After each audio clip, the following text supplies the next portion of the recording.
A Máscara da Morte Vermelha, de Edgar Allan Poe, entrega a você em formato de audiolivro por aventuras audíveis. A Morte Vermelha há muito devastou o país. Nenhuma peste jamais foi tão fatal ou tão hedionda. O sangue era seu avatar e seu selo, a vermelhidão e o horror do sangue. Houve dores agudas e tonturas repentinas, e depois sangramento abundante nos poros, com dissolução. As manchas escarlates no corpo, especialmente no rosto da vítima, eram a proibição das pragas que o excluía da ajuda e da simpatia de seus semelhantes. E toda a convulsão, evolução e extinção da doença foram incidentes de meia hora. Mas o príncipe Próspero era feliz, destemido e sagaz. Quando seus domínios estavam meio despovoados, ele convocou à sua presença 1000 amigos saudáveis e alegres dentre os cavaleiros e damas de sua corte, e com eles retirou-se para o profundo isolamento de uma de suas abadias acasteladas. Era uma estrutura extensa e magnífica, criação do gosto excêntrico, mas augusto, do próprio príncipe. Um muro forte e alto o cercava. Esse muro tinha portões de ferro. Os cortesãos, tendo entrado, trouxeram fornalhas e martelos maciços e soldaram os parafusos. Eles resolveram sair sem meios de entrada ou saída para os impulsos repentinos de desespero ou de frenesi vindos de dentro. A abadia estava amplamente abastecida.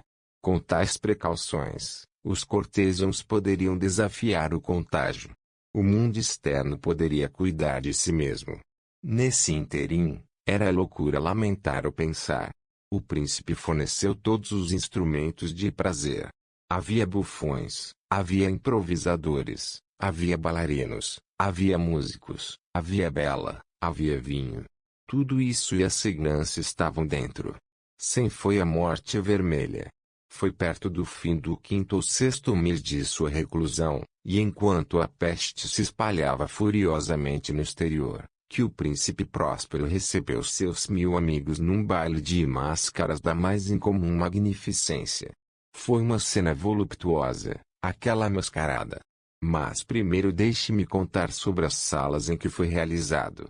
Eram 7, uma suíte imperial. Em muitos palácios, entretanto, tais suítes formam uma vista longa e reta, enquanto as portas dobráveis deslizam para trás quase até as paredes de ambos os lados, de modo que a visão de toda a extensão dificilmente é impedida. Aqui o caso foi muito diferente, como seria de esperar do amor do duque pelo bizarro. Os apartamentos estavam dispostos de forma tão irregular que a visão abrangia pouco mais do que um de cada vez. Havia uma curva acentuada a cada 20 ou 30 metros, e a cada curva um efeito novo. À direita e à esquerda, no meio de cada parede, uma alta e estreita janela gótica dava para um corredor fechado que acompanhava os contornos da suíte. Estas janelas eram de vitrais cuja cor variava de acordo com a tonalidade predominante da decoração da câmara para onde se abriam. A da extremidade leste estava pendurada, por exemplo, em azul, e suas janelas eram de um azul vivo. A segunda câmara era roxa em seus ornamentos e tapeçarias, e aqui as vidraças eram roxas. A terceira era totalmente verde, assim como as janelas. A quarta estava mobiliada e iluminada com laranja, a quinta com branco, a sexta com violeta. O 7º apartamento estava envolto em tapeçarias de veludo preto que pendiam do teto e das paredes, caindo em dobras pesadas sobre um tapete do mesmo material e cor. Mas apenas nesta câmara a cor das janelas não correspondia à decoração. As vidraças aqui eram escarlates, uma profunda cor de sangue. Ora, em um dos 7 aposentos havia lâmpada ou candelabro, em meio à profusão de ornamentos dourados espalhados de um lado para outro ou pendurados no telhado. Não havia luz de qualquer tipo emanando de lâmpada ou vela dentro do conjunto de câmaras. Mas nos corredores que acompanhavam a suíte havia, em frente a cada janela, um pesado tripé, carregando um braseiro que projetava seus raios através do vidro fumê e iluminava o quarto de maneira ofuscante. E assim foram produzidas uma infinidade de aparições espalhafatosas e fantásticas. Mas na câmara oeste ou escura, o efeito da luz do fogo que fluía sobre as cortinas escuras através das vidraças tingidas de sangue era extremamente medonho e produzia uma aparência tão selvagem nos semblantes daqueles que entravam, que havia poucos membros da empresa foram ousados o suficiente para pisarem em seu recinto. Foi também neste apartamento que se ergueu, contra a parede oeste, um gigantesco relógio de ébano. Seu pêndulo balançava de um lado para outro com um clangor surdo, pesado e monótono, e quando o ponteiro dos minutos fez o circuito do mostrador e a hora estava para ser marcada, veio dos pulmões de bronze do relógio um som que era claro e alto e profundo e extremamente musical, mas de uma nota tão peculiar e tão peculiar, ênfase no fato de que, a cada hora, os músicos da orquestra eram obrigados a fazer uma pausa momentânea, em sua apresentação, para ouvir o som, e assim as valsas cessaram forçosamente suas evoluções, e houve um breve desconcerto de todo o grupo alegre, e, enquanto os sinos do relógio ainda tocavam, observou-se que os mais vertiginosos empalideciam e os mais idosos e calmos passavam as mãos pelas sobrancelhas como se estivessem em confuso devaneio ou meditação.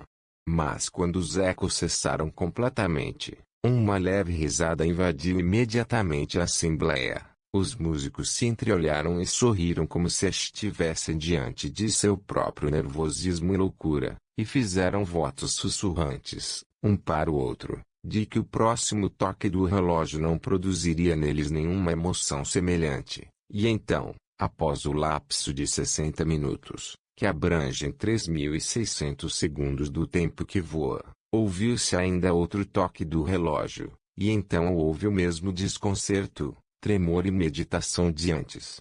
Mas, apesar destas coisas, foi uma festa alegre e magnífica. Os gostos do Duque eram peculiares. Ele tinha um bom olho para cores e efeitos. Ele desconsiderou a decoração da mera moda. Seus planos eram ousados e ardentes, e suas concepções brilhavam com um brilho bárbaro. Há alguns que o considerariam louco. Seus seguidores sentiram que ele não era. Era necessário ouvi-lo, vê-lo e tocá-lo para ter certeza de que não existia. Ele dirigiu, em grande parte, os enfeites móveis das 7 câmaras, por ocasião desta grande festa, e foi seu próprio gosto orientador que deu caráter aos mascarados. Certifique-se de que eles eram grotescos. Havia muito brilho, picante e fantasma, muito do que foi visto desde então em Hernani. Havia figuras de arabescos com membros e adornos inadequados. Havia fantasias delirantes como as modas dos loucos. Havia muito de belo, muito de libertino, muito de bizarro, algo de terrível, e não pouco daquilo que poderia ter provocado repulsa. De um lado para outro nas 7 câmaras havia, de fato, uma infinidade de sonhos. E estes, os sonhos, contorciam-se, adquirindo a cor das salas e fazendo com que a música selvagem da orquestra parecesse o eco dos seus passos. E, em seguida, bate o relógio de ébano que fica no corredor do veludo. E então, por um momento, tudo fica quieto e tudo fica em silêncio, exceto a voz do relógio. Os sonhos estão congelados tal como estão. Mas os ecos do toque desaparecem. Eles duraram apenas um instante, e uma risada leve e meio contida flutua atrás deles enquanto eles partem. E agora novamente a música aumenta, e os sonhos vivem, e contorcem-se de um lado para o outro mais alegremente do que nunca, adquirindo a tonalidade das janelas multicoloridas através das quais fluem os raios dos tripés. Mas na câmara que fica mais a oeste das 7, nenhum dos mascarados se aventura agora, pois a noite está acabando, e uma luz mais avermelhada flui através das vidraças cor de sangue, e a escuridão das cortinas de zibelina é assustadora, e para aquele cujo pé pisa no tapete de zibelina, vem do relógio de ébano próximo um repique abafado, mais solenemente enfático do que qualquer outro que chega aos ouvidos que se entregam às alegrias mais remotas dos outros aposentos. Mas esses outros apartamentos estavam densamente lotados e neles batia febrilmente o coração da vida. E a festa continuou girando, até que finalmente começou a soar meia-noite no relógio. E então a música cessou, como já contei, e as evoluções das valsas foram silenciadas, e houve uma sensação desconfortável de todas as coisas como antes. Mas agora faltavam 12 badaladas para serem tocadas pela campainha do relógio, e assim aconteceu, talvez, que mais pensamento penetrou, com mais tempo, nas meditações dos pensativos entre aqueles que se deleitavam. E assim também aconteceu, talvez, que antes que os últimos ecos do último toque se afundassem completamente no silêncio, havia muitos indivíduos na multidão que encontraram tempo para tomar consciência da presença de uma figura mascarada que havia detido a atenção de nenhum indivíduo antes.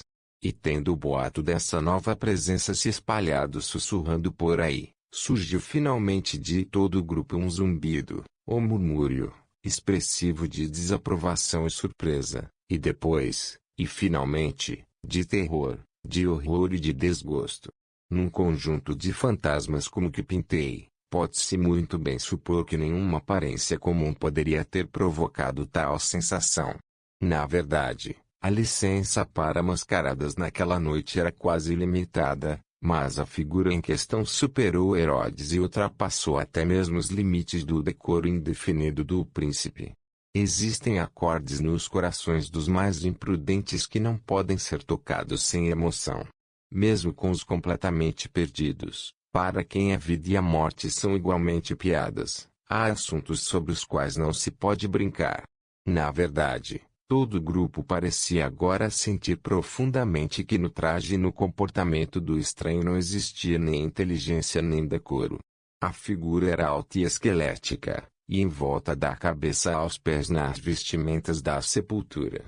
A máscara que escondia o rosto era tão parecida com o rosto de um cadáver enrijecido que o exame mais minucioso deve ter tido dificuldade em detectar a trapaça. E, no entanto, tudo isso poderia ter sido suportado, se não aprovado, pelos loucos foliões ao redor. Mas o pantomimeiro chegou ao ponto de assumir o tipo da morte vermelha. Sua vestimenta estava manchada de sangue, e sua testa larga, com todos os traços do rosto, estava salpicada de horror escarlate. Quando os olhos do príncipe Próspero pousaram sobre esta imagem espectral, que com um movimento lento e solene, como que para sustentar mais plenamente o seu papel, andava de um lado para outro entre as valsas, ele foi visto em convulsão, no primeiro momento com um forte estremecimento de terror ou desgosto, mas, no momento seguinte, sua testa ficou vermelha de raiva. Quem ousa?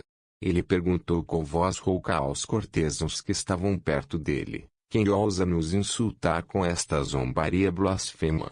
Prendam-no e desmascarem-no, para que possamos saber quem teremos de enforcar ao nascer do sol, nas ameias.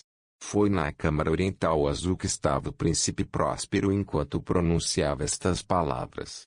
Eles ressoavam alto e claro pelas 7 salas, pois o príncipe era um homem ousado e robusto, e a música havia silenciado com o aceno de sua mão. Foi na sala azul que estava o príncipe, com um grupo de pálidos cortesãos ao seu lado. A princípio, enquanto ele falava, houve um ligeiro movimento apressado deste grupo na direção do intruso, que no momento também estava por perto, e agora, com passo deliberado e majestoso, aproximou-se mais do orador.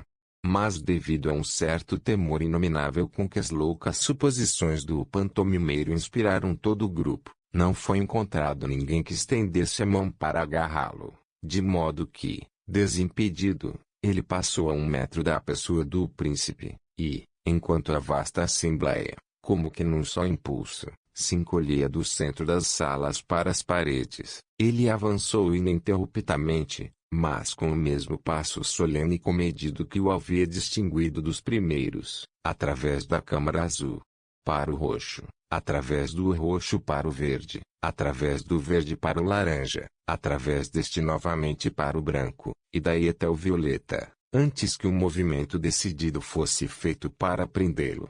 Foi então, porém, que o príncipe Próspero, Enlouquecido de raiva e vergonha de sua própria covardia momentânea, correu apressadamente pelas 6 câmaras, enquanto ninguém o seguia por causa de um terror mortal que se apoderara de todos. Ele empunhava uma adaga desembainhada e aproximava-se, com rápida impetuosidade, de 1 metro a 1,5 metros da figura em retirada, quando esta, tendo chegado à extremidade do compartimento de veludo, virou-se subitamente e confrontou seu perseguidor.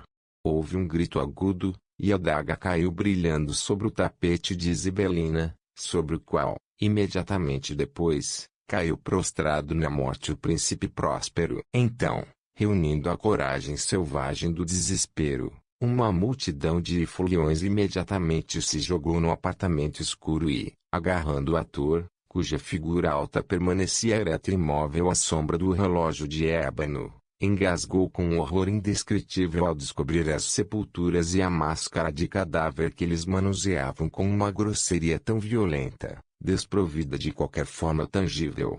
E agora foi reconhecida a presença da Morte Vermelha. Ele veio como um ladrão durante a noite. E um por um deixou cair os foliões nos salões ensanguentados de sua festa, e morreu cada um na postura desesperada de sua queda. E a vida do relógio de ébano acabou com a do último gay. E as chamas dos tripés extinguiram-se. E a escuridão, a decadência e a Morte Vermelha mantinham um domínio ilimitado sobre tudo. O fim. Obrigado por ouvir um audiolivro de aventuras audíveis. Certifique-se de encontrar audiolivros mais divertidos no canal.